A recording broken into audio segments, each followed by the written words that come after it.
Hello, welcome to my workshop. Now today it's not a woodworking project I'm going to be doing, it's all about my bird. Yes, my bird.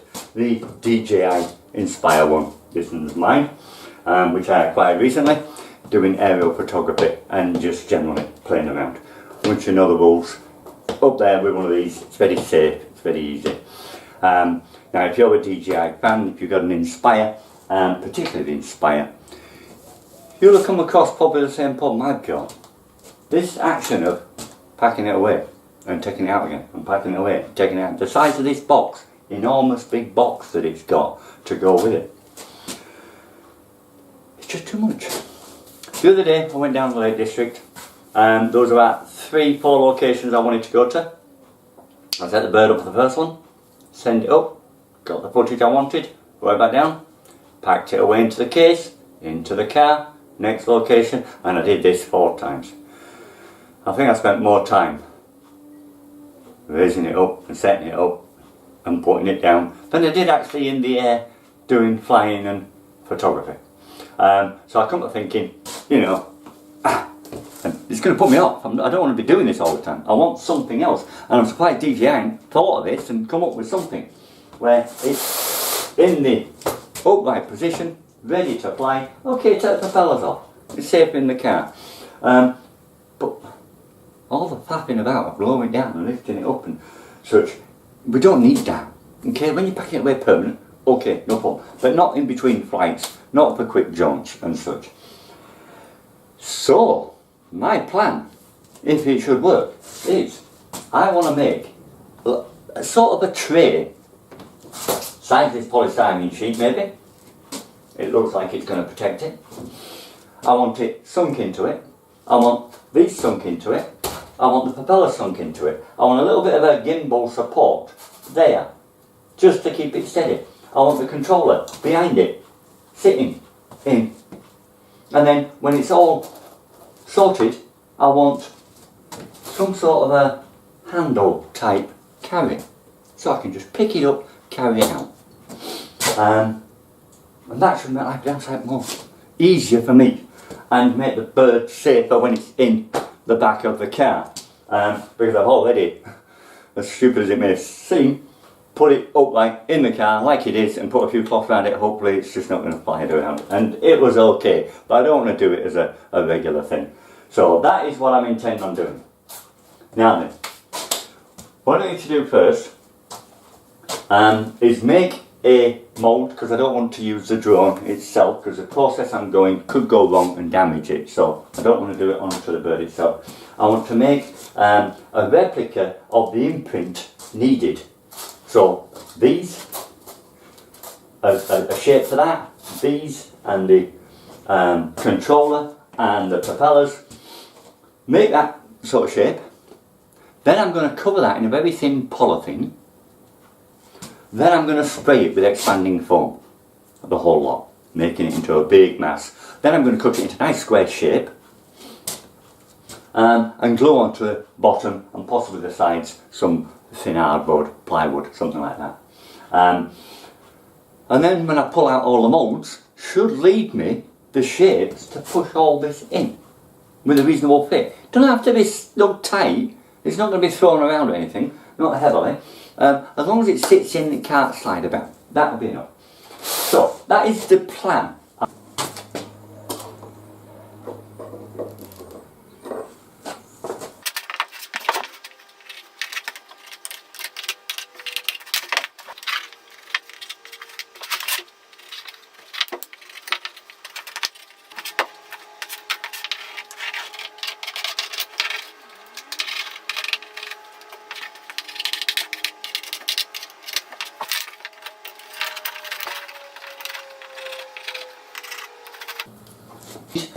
So there I've got all the bits now that I need. What I want to do next is just put the drone back on and align it. That is just lines down there so I get these in the right place. This slot I can put where I want. Now they're sloping inwards at the bottom, so I've got to take it from there to be square, otherwise it's going to be catching on it as it comes down. So I'll use them there as the pointers to where I want to be, and yes, so I can put them there. And these want to be showing it there. Get some glue on, get them in place.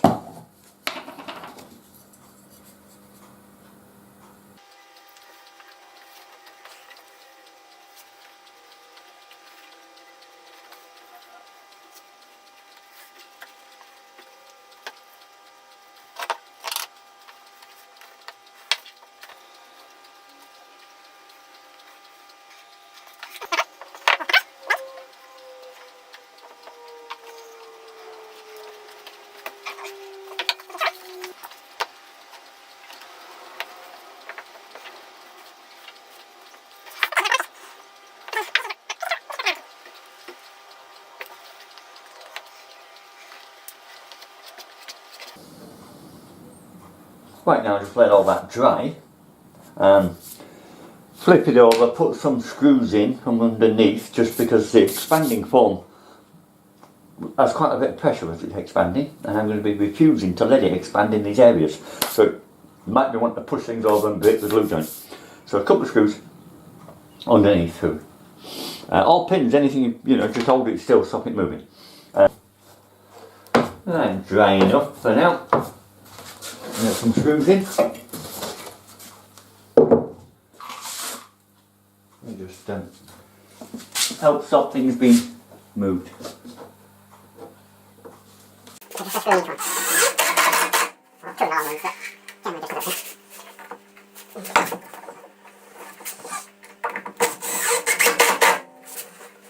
Okay, so that is the imprint. Now remember that this bit will be the top. You turn it over, look at it, that is how the drone looks. That's the legs, there. Then we've got the gimbal there, the batteries here. These imprinted into the foam when it's finished. Right, what I want now is a dust sheet. Get that spread over it, then I can start spraying with the foam. Okay, this is it, just a standard polythene dust sheet.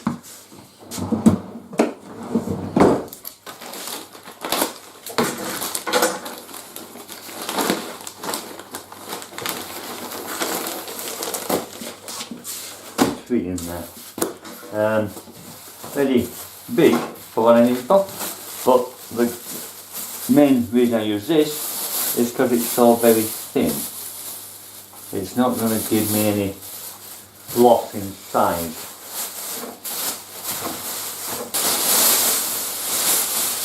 Now this is very big. Okay, there.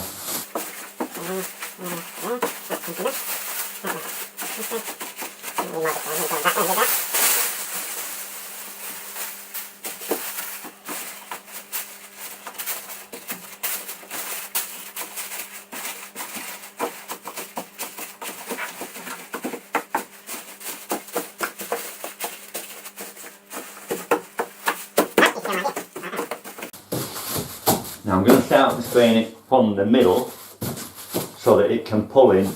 I'm going to start from the edges, and obviously it's going to trap the polythene.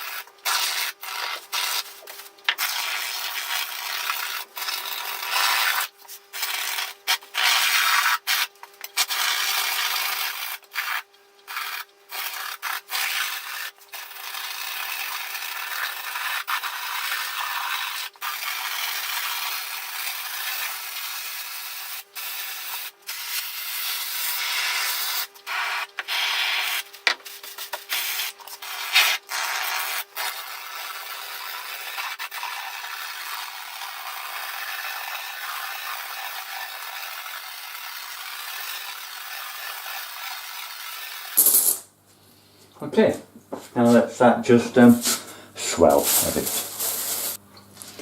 Right, well, once it got crusty, I put these boards on just to make sure there was plenty of pressure onto the form that I was trying to copy. Now it's had 24 hours, so I'm hoping that should be enough. So let's unveil it and see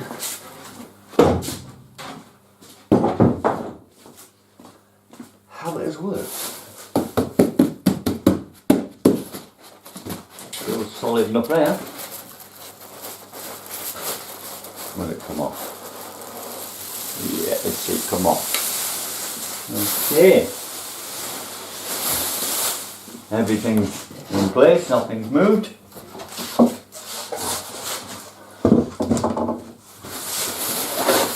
let's see what we've got.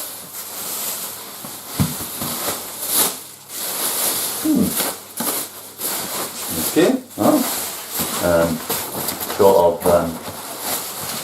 different.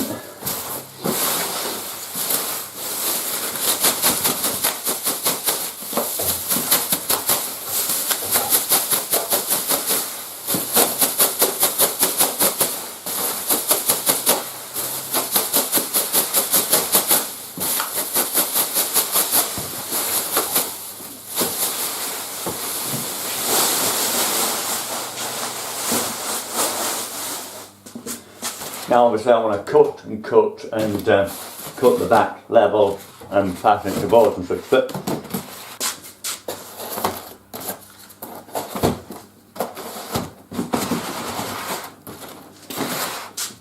well, all in all I think that's fit quite well. As a mould it's pretty good.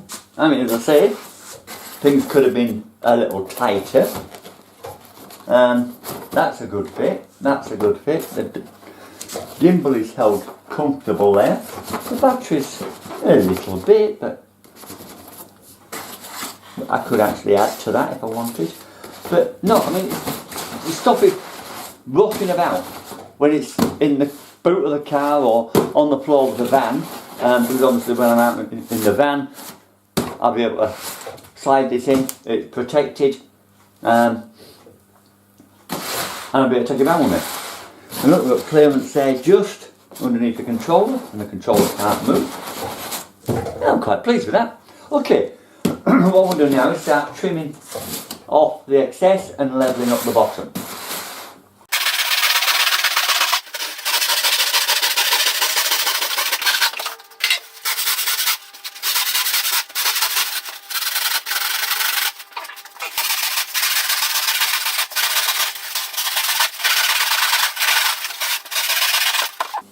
And there we go.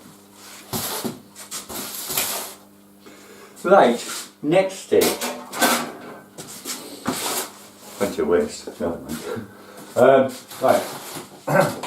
What I want to do now is make something a little bit more sturdy, fit to sit on. That's quite soft, is that?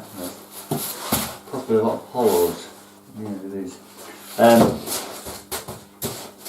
But I don't want anything heavy. So I'm thinking maybe plastic ceiling boards or something like that. That might do it. Right, now what I've come up with is this plastic ceiling board. We use a lot of this in the trade, and these are standard average sort of offcuts from a length. They just scrap. I hold on to them because you never know when they're going to come in useful, and I've got quite a few of them now. Now then, they look linked together, so I can use two for the base, making it overhang a little bit,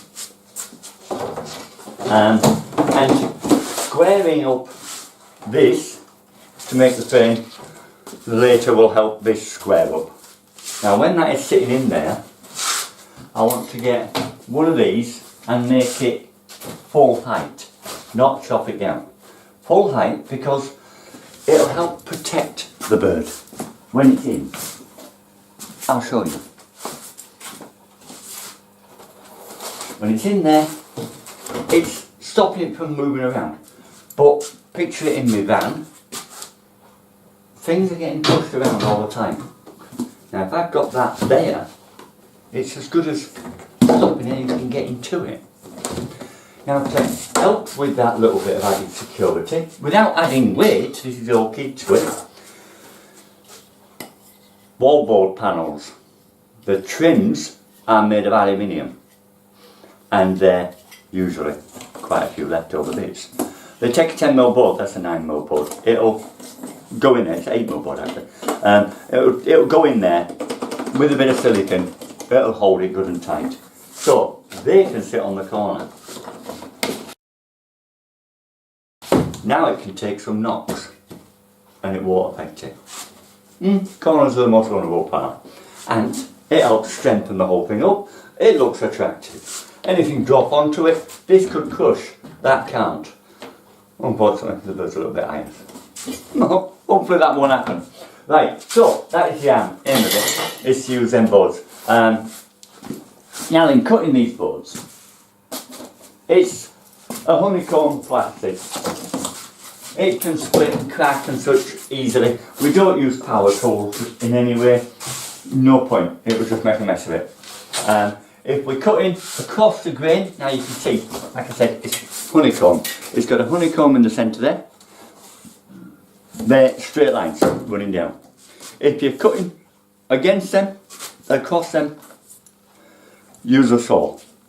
Mark it, straight edge, small tooth panel saw, ideal.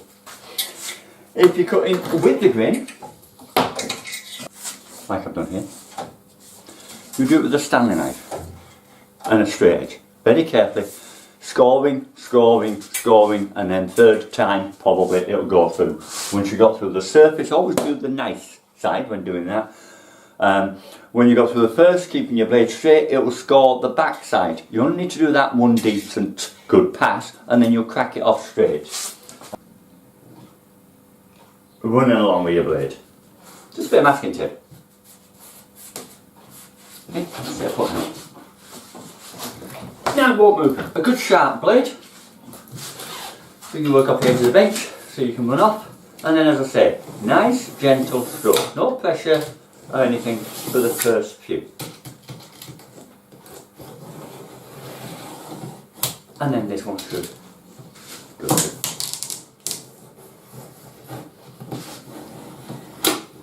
A little something stuck. Right, and then the last one, always like that, and then it should just snap off. Okay, that's one.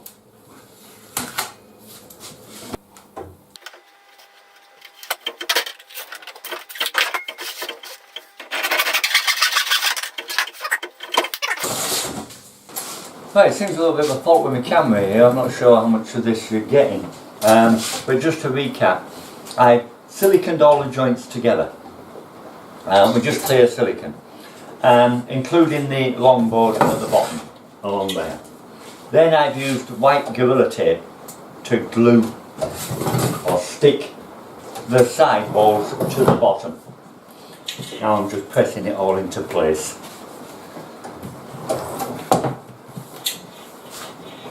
Right, now what I intend to do next is, when this goes in, there's little gaps around. And everything wants to move everything.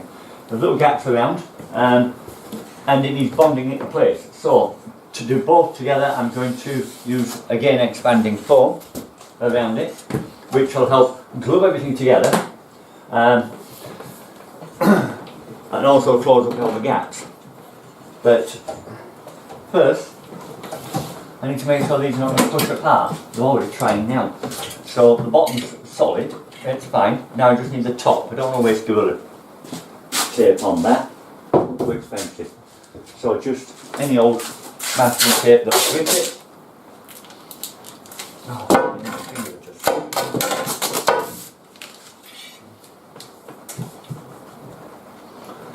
That might be better to put just one whole run right down the lot. That way it can't pull out.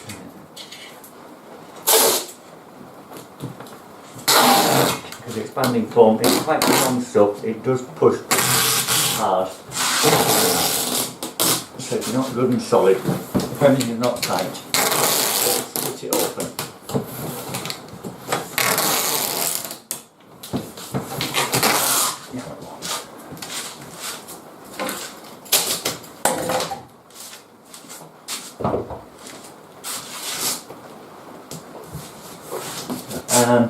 The other thing to consider before this goes in is straps, because I don't want them in there now. Now all I want is one each side, that's all. Well, you can see inside there what I've done. I've just crisscrossed them over, give it a little bit more stability. When the foam's in, it's all gripping itself. Right.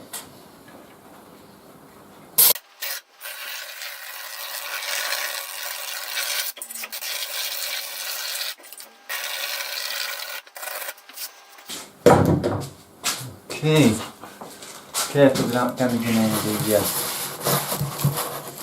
straps. Let's get this in.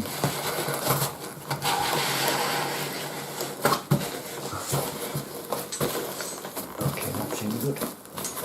Good press down. Now a little bit of squirt around the edges.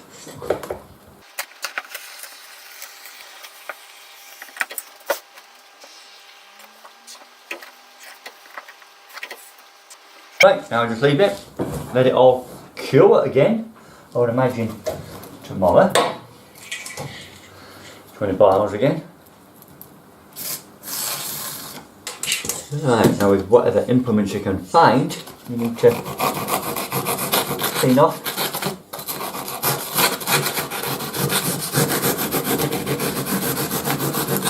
Everything that I've just added to fill in the holes.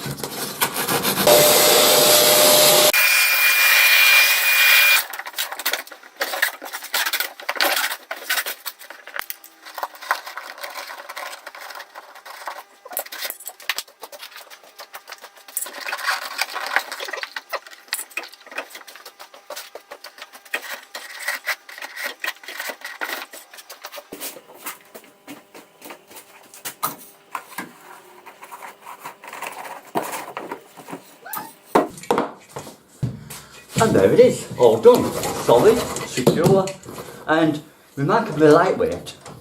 A lot lighter than its original carry box, and there's everything in it.